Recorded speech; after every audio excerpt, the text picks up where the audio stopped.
What if your best friend went missing in the middle of the woods and then came back on his own, but something about him wasn't right? Not obviously wrong, not enough for anyone to say it out loud at first. Just small things. The way he talked, the way he looked at you, the way he kept listening to something you couldn't hear. This story isn't something I like telling, but if you ever go camping deep in the forest, you need to hear it. Because sometimes, when someone comes back from the woods, they're not the one who went in. I still remember the exact moment I realized I would never be comfortable in the woods again. It was supposed to be one of those stupid, harmless trips you talk about for years afterward. The kind where somebody gets too drunk, somebody forgets a tent pole, somebody tells a ghost story by the fire, and everyone laughs about how paranoid they got once the sun went down. We were in our early 20s, right at that point in life where you still believe nothing truly bad can happen to you because nothing truly bad has happened yet. That weekend was meant to be one last break before jobs, marriages, moves, and all the boring adult stuff started pulling us in different directions. There were 6 of us total. Me, my cousin Tyler, his girlfriend Becca, our friend Mason, this quiet guy named Eric who'd known Tyler since high school, and Caleb. Caleb was the kind of person who made every group louder the second he showed up. He was funny without trying, always the first one to turn a bad idea into a plan everybody somehow agreed to. If there was a trail nobody else wanted to take, Caleb wanted to see where it went. If somebody said, "That looks sketchy," Caleb would grin like that was an invitation. He wasn't reckless in a self-destructive way. He just had this confidence that made you assume things would work out because they always seemed to for him. The trip had been his idea. He found the campsite online, though campsite makes it sound more official than it was. It was really just a remote clearing a few miles off an old forest road, deep enough into the woods that you weren't dealing with families, park rangers every 5 minutes, or packed campgrounds with generators humming all night. He sold it to us as a real escape. No cell service, no people, just trees, a fire, some beer, and a quiet weekend. That should have sounded less appealing than it did. The drive out took most of the afternoon. The farther we got from the highway, the narrower the road became, until it was basically cracked pavement with weeds coming up through it. Then even that disappeared and turned into gravel. We passed one old gas station about 40 minutes from the turnoff, and I remember joking that it looked like the kind of place people vanish near. Nobody laughed much, which was unusual for our group. Becca just said, "Thanks, now I'm thinking about that." I wish I could say the weird feeling started after dark, but it didn't. It started when we stepped out of the cars. I noticed it before I really understood it. The air felt wrong somehow. Not colder exactly, just still. Too still. I grew up around woods. I'm used to hearing insects, birds, wind moving through leaves, branches creaking, all that background noise nature is supposed to make. But this place felt muted, like the forest had all the right shapes, but none of the life inside it. Tyler noticed too. He stood there with a duffel bag in one hand and said, "Why is it so quiet?" Caleb laughed and clapped him on the shoulder. "Because, man, this is what peace sounds like." Nobody argued with that. But I remember looking past the clearing into the tree line and getting this brief, uncomfortable feeling that we were being watched. Not by a person exactly, just by the woods themselves, like we had stepped into somewhere we weren't invited. We set up camp anyway. Once we got moving, things felt more normal. We pitched the tents, dragged over firewood, unpacked coolers, and started dinner before the sun dropped too low. There's something about the routine of camping that tricks your brain into relaxing.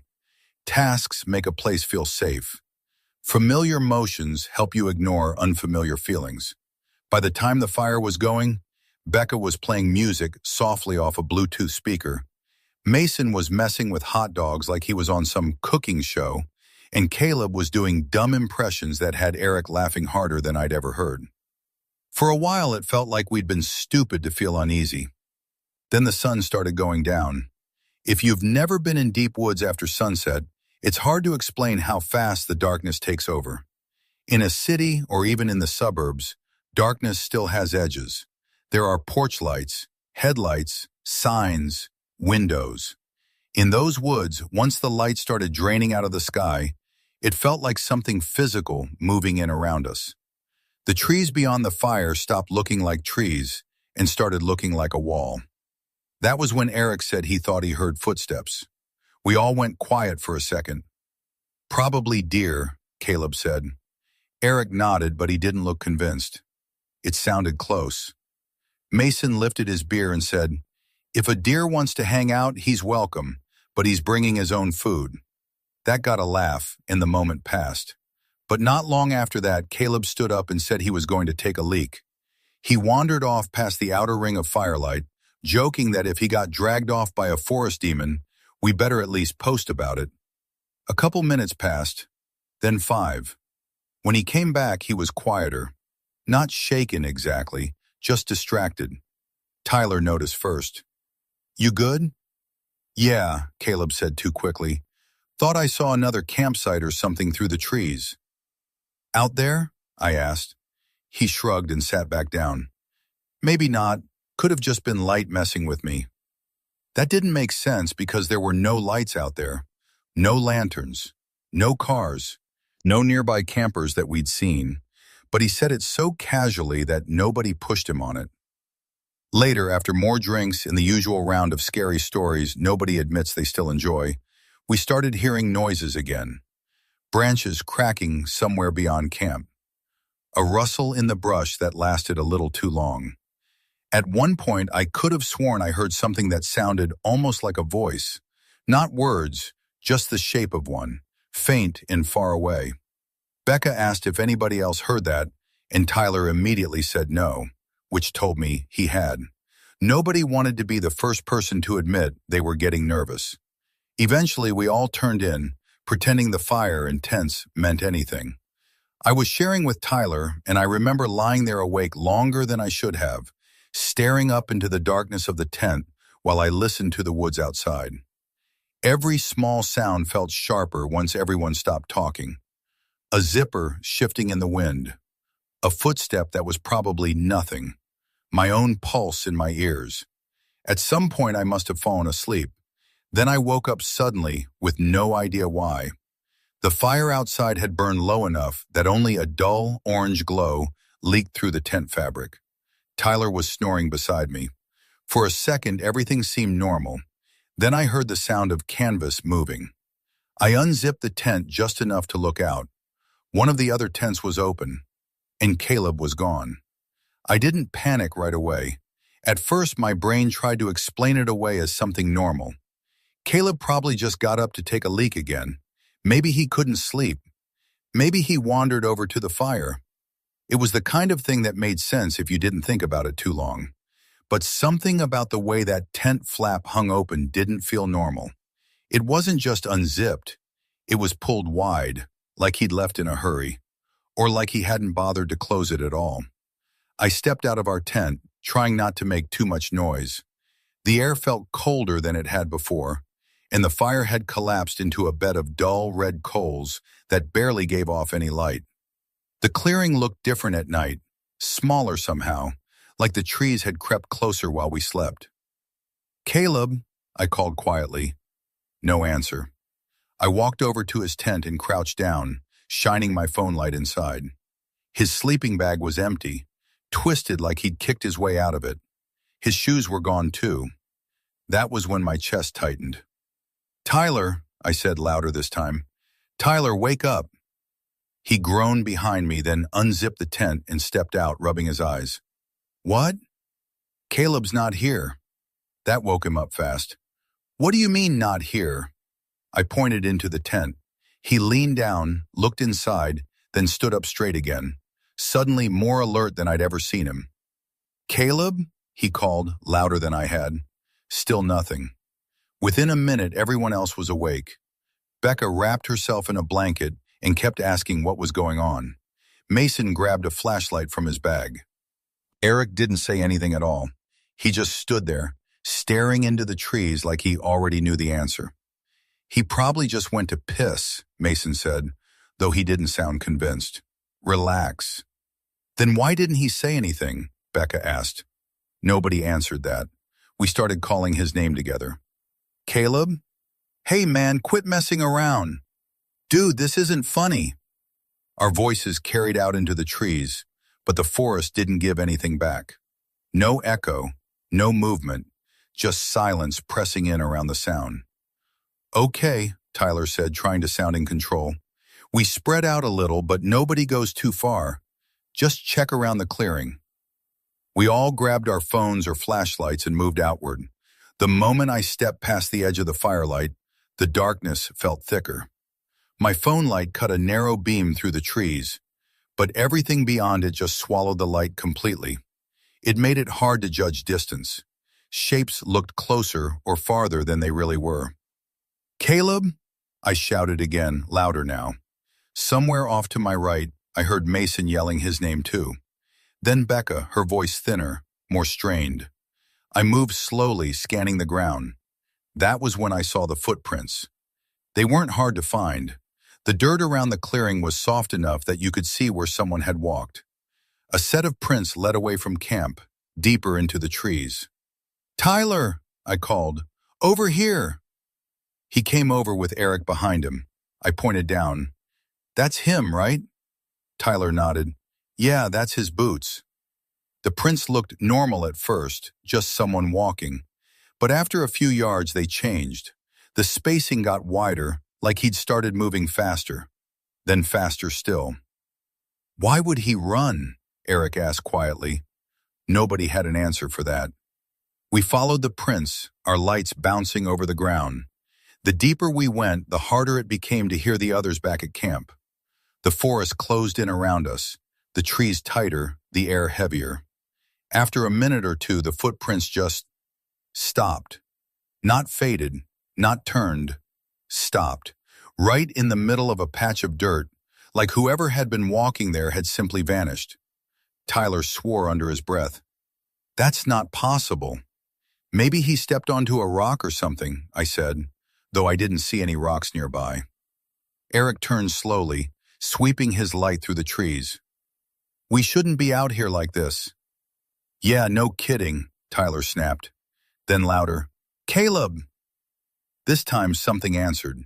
It was faint. So faint I almost thought I imagined it. A voice. Hey! We all froze. Did you hear that? I whispered. Tyler nodded slowly. Caleb? Over here.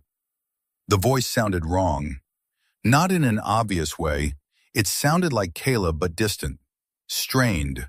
Like it was coming from farther away than it should have been. Where are you? Tyler called. No answer. We turned in a slow circle, trying to figure out where the sound had come from. The trees all looked the same. The darkness between them felt deeper now, like there were spaces where the light just didn't reach at all. I don't like this, Eric said. That didn't sound right. Dude, he's lost, Tyler said. We have to find him.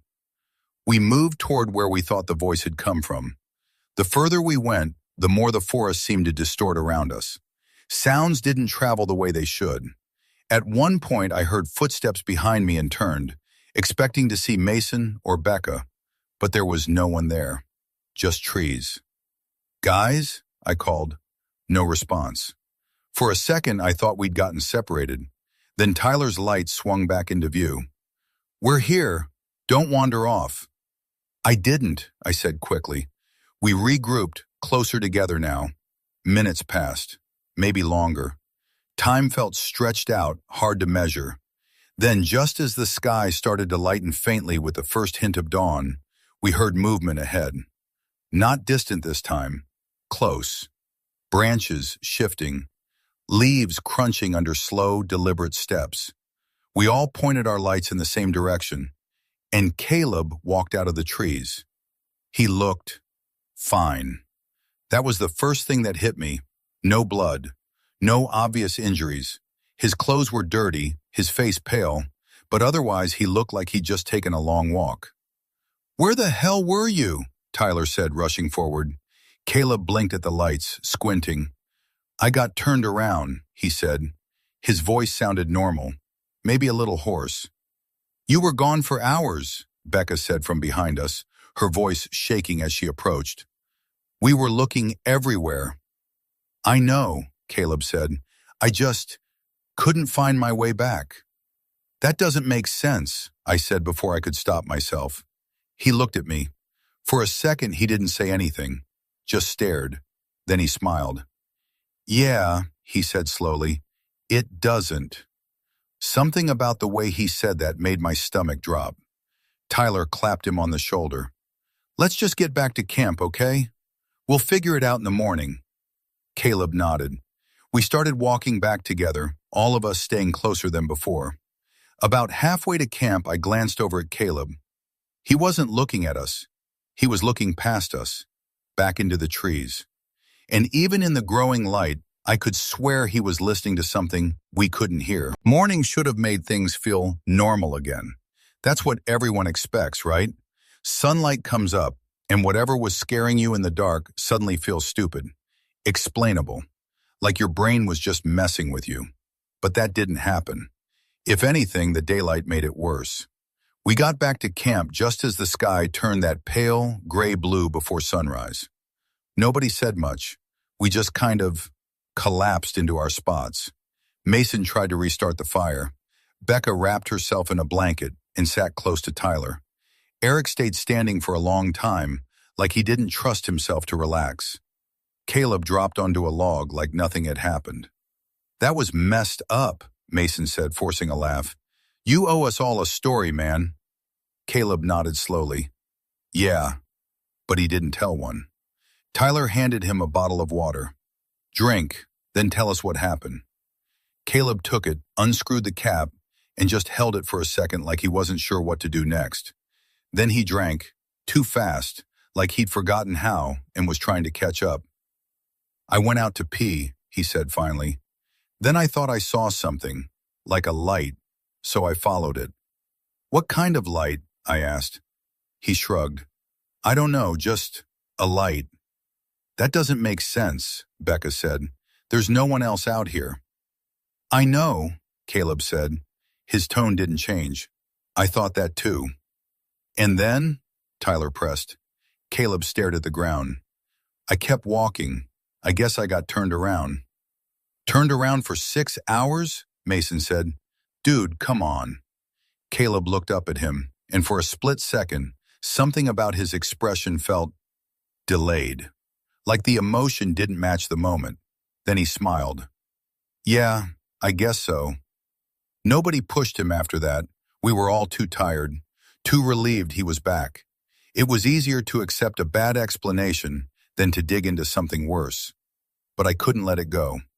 There were little things, small enough that if you pointed them out, they'd sound ridiculous. Like the way he kept repeating people. Becca asked, Are you sure you're okay? And he said, Yeah, I'm okay. I'm okay. Same tone, same rhythm, like he was echoing her instead of answering. Or the way he called Eric E at one point. Nobody called Eric that, not ever. Eric even gave him a weird look, but Caleb just kept talking like nothing happened. Or how he didn't seem shaken. I mean, think about it. If you get lost in the woods all night, pitch black, no phone signal, hearing things you can't explain, you don't just come back calm. You're panicked. You're relieved. You're talking too fast, trying to process it. Caleb wasn't doing any of that. He was neutral, like it hadn't mattered. Around mid-morning, Tyler said we should pack up and leave early. Nobody argued. The mood had shifted too much. Whatever fun we thought we were going to have out there was gone. That was when we realized the car battery was dead. Mason tried the ignition twice, then swore. It's not even trying. Did you leave something on? Tyler asked. No, man, I'm not an idiot. We checked anyway. Lights were off. Doors had been closed. There was no reason for it. Okay, Tyler said, running a hand through his hair. We can figure this out. We'll just... Keys, Becca said suddenly. Where are the keys? Mason froze. What? Tyler asked. I left them on the table last night, Mason said, pointing toward the makeshift setup we'd use for food. Right there. They weren't there anymore. We all searched. Every bag, every pocket, under the tents, around the fire pit. Nothing. Did you move them? Tyler asked. No, Mason said, sharper now. Why would I? Okay, relax, Tyler said. We'll find them. But his voice had that edge to it, the kind that says he's trying not to panic. I turned to Caleb. Did you see them? Before you went out? He looked at me. Again that pause, too long. Then he said, no, just that, nothing else. We kept searching. That's when Eric spoke up. Did anyone walk around last night? What do you mean? Becca asked. Eric pointed toward the ground around the tents. There are footprints. We all went quiet. There were faint, but visible in the dirt, tracks circling the camp. Not just one path, multiple passes, like someone had walked around us, again and again. Those are from us, Mason said quickly. They're not, Eric said. Look at the direction. He was right. They didn't match the way we'd been moving. They looped around the tents in a slow, almost deliberate pattern. I felt my stomach tighten. Okay, Tyler said louder now. Enough. We're all tired. We're freaking each other out. We just need to stay calm. I didn't leave the tent, Becca said quietly. Me neither, Mason added. Eric shook his head. I didn't either. They all looked at me. I didn't, I said, which left. We all turned to Caleb. He stood there, hands at his sides, watching us. Did you come back to camp at any point? Tyler asked carefully. Caleb frowned slightly, like he didn't understand the question. No, he said. But you were out there, I said, pointing toward the woods, all night. Yes. And you didn't come back here? At all? No. Behind me, Becca whispered, Then who did? Nobody answered. The air felt heavier again, like it had when we first arrived. I tried to shake it off, tried to tell myself there was a logical explanation we just hadn't found yet. That's when I remembered something. Last night, I said slowly, when you came back from before you disappeared, Caleb looked at me. You said you saw a light, I continued, out in the trees. Yes, he said. I swallowed. There weren't any lights out there. He didn't respond. He just kept looking at me. And for the first time, I realized something that made everything else feel smaller. He wasn't just acting strange. He was watching us. Not like a friend. Not like someone trying to reconnect or figure out what happened. More like someone studying how we reacted. Like he was still learning how to be Caleb. That night, nobody wanted to sleep. We stayed close to the fire, even after we got it going again. No one said it out loud, but we all had the same unspoken rule. Don't be alone. At some point, Tyler and Mason started arguing quietly about whether we should just start walking back down the road, battery or not. Becca kept checking her phone even though there was no signal. Eric barely spoke at all. Caleb sat just outside the circle of firelight, perfectly still. Sometime after midnight, I heard movement behind me. Soft. Careful. I turned, expecting to see one of the others shifting around. Instead, I saw Caleb standing at the edge of the clearing, facing the woods. I opened my mouth to call out to him. Then I heard his voice. Hey. It came from deeper in the trees. Same voice, same tone. Over here. My throat went dry. I looked back at Caleb. He hadn't moved, and he definitely hadn't spoken. I didn't say anything right away. I don't know why. Maybe because I was scared that if I spoke, whatever was happening would become real in a way I couldn't take back. Or maybe part of me was still trying to find a normal explanation, something I could say out loud that wouldn't make everyone else look at me like I'd lost it. But I knew what I heard, and I knew Caleb hadn't been the one who said it. I slowly stood up, trying not to draw attention. Tyler was still arguing with Mason in low voices. Becca sat hunched over with her arms wrapped around herself, and Eric stared into the fire like he was trying to read something in it. No one else had reacted. Caleb, I said quietly. He turned his head toward me. The movement was smooth, but something about it felt off, like it happened just a fraction too late, like he was reacting instead of anticipating. "Yeah," he said. His voice sounded normal, exactly like it always had. "Did you just say something?" I asked. He tilted his head slightly. "No." Behind him the woods stood completely still, no movement, no sound. For a second I almost convinced myself I imagined it. Then, "Hey," the voice came again, faint, from the trees. And this time I saw it happen. Caleb didn't react at all, not even a flicker. "Okay," I said louder now. "Did anyone else hear that?" Tyler stopped mid-sentence. "Hear what?" "That," I said, pointing toward the woods. "Something just—" "Over here," Becca gasped. "What was that?" Mason stood up so fast he knocked over his drink. "Nah, nope, I heard that." Eric was already on his feet, backing away from the edge of the clearing. "We need to leave, now." Tyler looked between all of us, trying to piece it together. That sounded like—" "Caleb," Becca whispered. We all looked at him. He was still standing where he'd been, just outside the firelight. His face was calm, almost curious. "That wasn't me," he said. "No one said it was," Mason snapped, though his voice shook. "Hey!" This time it came from a different direction. Closer. Tyler grabbed a flashlight and swung it toward the trees, the beam cutting through branches and trunks. But it didn't land on anything. "Stop messing around!" he shouted. "This isn't funny." No answer, just silence. Then, "Why did you leave me?" Becca let out a small broken sound. "Oh my God." My skin felt like it was crawling. That voice, it wasn't just Caleb's anymore. It sounded like him, but thinner, stretched, like something was trying to shape the words the way he would, but not quite getting it right. "We didn't leave you," Tyler said louder now, like he was arguing with it. "We were looking for you." "You didn't come." The words dragged slightly at the end, unnatural. "That's not—" Tyler started, then stopped. Because he knew. We all knew.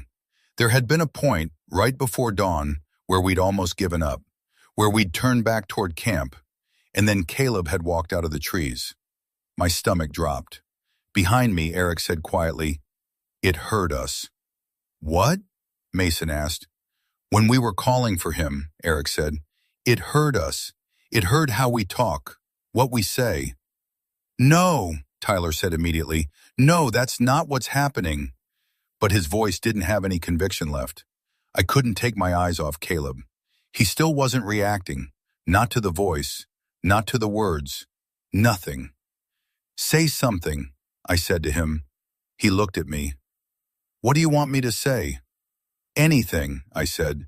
"React." He blinked, slow, deliberate. "I am reacting," he said. "No, you're not," Becca whispered.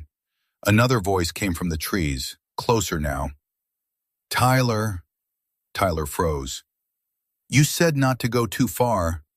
His face drained of color. "I did," he said quietly. We all remembered it. Right before Caleb disappeared, Tyler had joked about him wandering off. The voice continued. "I listened." Mason shook his head, backing up. No, no, no, no, this is messed up." "It was dark." The words started overlapping slightly, like they were being pieced together from memory. "I couldn't see. I couldn't find you." Becca started crying. "Stop talking to it, just stop." "We need to leave," Eric said again, more urgent now. "Right now. We grab what we can and we go." "And go where?" Mason snapped. "The car's dead, the keys are gone, and that thing," he pointed into the woods, "is out there." "I'm still here." The voice came from behind us. All of us turned at once. There was nothing there, just darkness, but it sounded closer than ever. Too close. I felt my pulse pounding in my ears. "This doesn't make sense," Tyler said, more to himself than anyone else. "It can't be in multiple places." "It doesn't have to be," Eric said. What does that mean? Becca asked. Eric didn't answer. He was looking at Caleb. We all were. Because something had changed. It was subtle. If you weren't already paying attention, you might have missed it. But I didn't. His posture was different, stiffer, like he was holding himself in place. And his eyes, he wasn't looking at us anymore. He was looking past us, into the trees, listening, just like he had that morning. Come back, the voice called softly. You left me. Caleb's head tilted slightly, the same way it had when I first asked him a question earlier that day. Slow, curious, like he was recognizing something. Don't, I said, stepping forward. Don't move. He didn't respond. It's okay now, the voice softened, gentler. I found them. Caleb took a step toward the trees. No, Tyler said sharply, grabbing his arm. You're not going anywhere. For a second, everything froze. Then Caleb turned to look at him. Really look at him. And the expression on his face, it wasn't fear. It wasn't confusion. It was something colder, something empty. Let go, he said. His voice sounded normal, but there was nothing behind it. Tyler hesitated, just for a second, and that was enough, because from somewhere deeper in the woods, something answered. Not in words this time, but in movement. A slow shift in the darkness, like something stepping forward, just out of reach of the firelight. Tyler didn't let go right away. For a second, I thought he wouldn't. His grip tightened on Caleb's arm, like if he just held on hard enough, everything would snap back into place. Like this was still something he could fix by refusing to let it get worse. Don't, Tyler said again, his voice low now, almost pleading. You're not going out there. Caleb looked at him, and I swear this is the part that still wakes me up at night. There was a flicker of something behind his eyes. Not fear, not confusion, recognition, but not of Tyler, of the voice. Let go, Caleb said again. Same tone, same calm delivery, but this time something underneath it shifted, just enough to make it feel wrong, like hearing a recording that's been played too many times, stretched just slightly out of shape. Behind us, Becca was crying quietly. Mason kept muttering, "This isn't real, this isn't real," like he was trying to convince himself. Eric hadn't moved at all. He was staring straight into the trees, like he could see something the rest of us couldn't. Then the voice came again, closer than it had any right to be. You don't need them. The words seemed to slide through the clearing instead of traveling through the air. Tyler flinched. You came back. Caleb's head tilted again, just a few degrees. Come back again. No, I said louder now. We're leaving, right now, all of us. That broke something. Tyler nodded quickly. Yeah, we go. We walk if we have to, we just...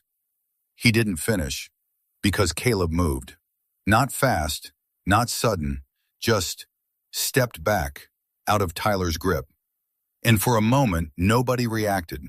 It was so simple, so quiet, that it didn't feel like the beginning of something worse.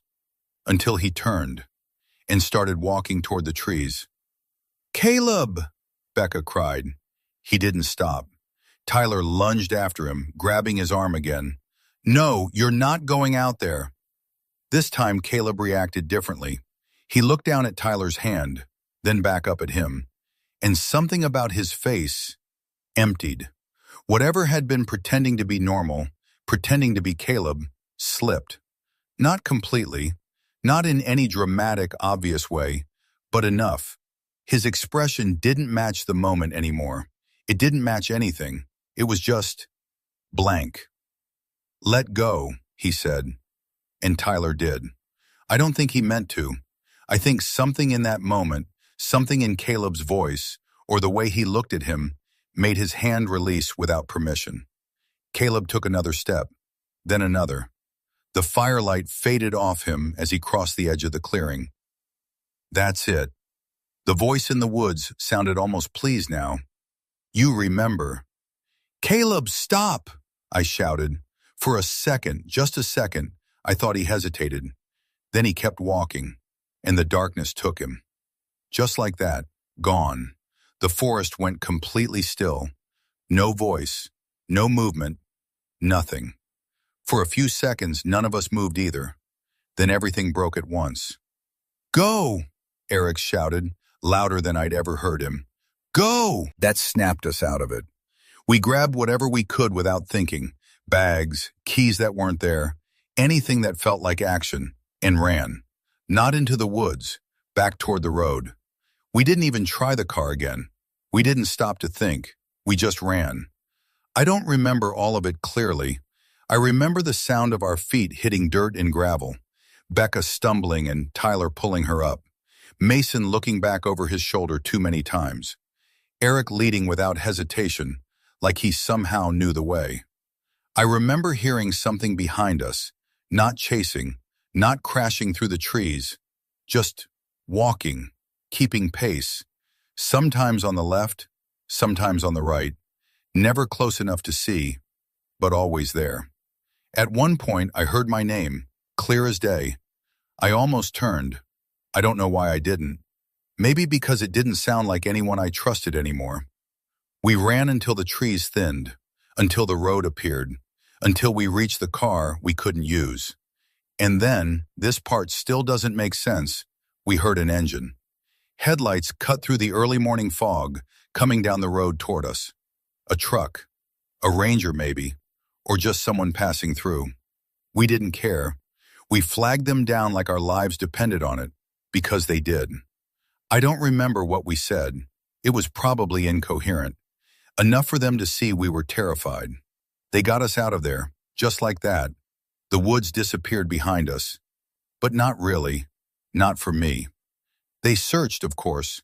Rangers, volunteers, eventually even police. We told them everything. Well, as much as we could without sounding completely insane. They found nothing.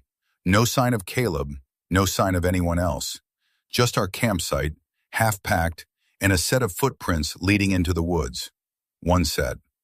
Officially, Caleb is still missing. People assume he got lost. Exposure, dehydration, maybe an accident. It's the kind of story that makes sense if you don't look too closely. We don't talk much anymore, the rest of us. When we do, we avoid that night. Except once. A few weeks after it happened, Tyler called me. He didn't say hello. He just said, "Have you checked your old videos?" I didn't know what he meant, until I did. We had recorded parts of the trip. Stupid stuff. Jokes around the fire. Nothing important. Except one clip. It was from the first night, before Caleb disappeared. The camera was pointed at the fire, catching all of us in that flickering light, laughing, talking, normal. And behind us, at the edge of the trees, there was a figure, standing perfectly still, watching. I remember staring at that frame, trying to make sense of it, trying to tell myself it was a shadow, a trick of the light, but it wasn't, because I recognized the shape, the posture, the way it stood just outside the firelight. It was Caleb, or something that looked like him, before he ever went into the woods. That's why I'm telling this now, because people still go out there. They still camp. They still disappear sometimes. And every once in a while, someone comes back. If that ever happens, if you're with them, pay attention. Because the worst part isn't losing someone in the woods. It's realizing something else might be the one who came back. So if you made it this far, ask yourself one question. If you were there that night, would you have noticed the difference? Because we didn't. Not at first. And by the time we did, it was already too late. If this story gave you chills, make sure to like the video and subscribe to the channel for more real, terrifying stories just like this.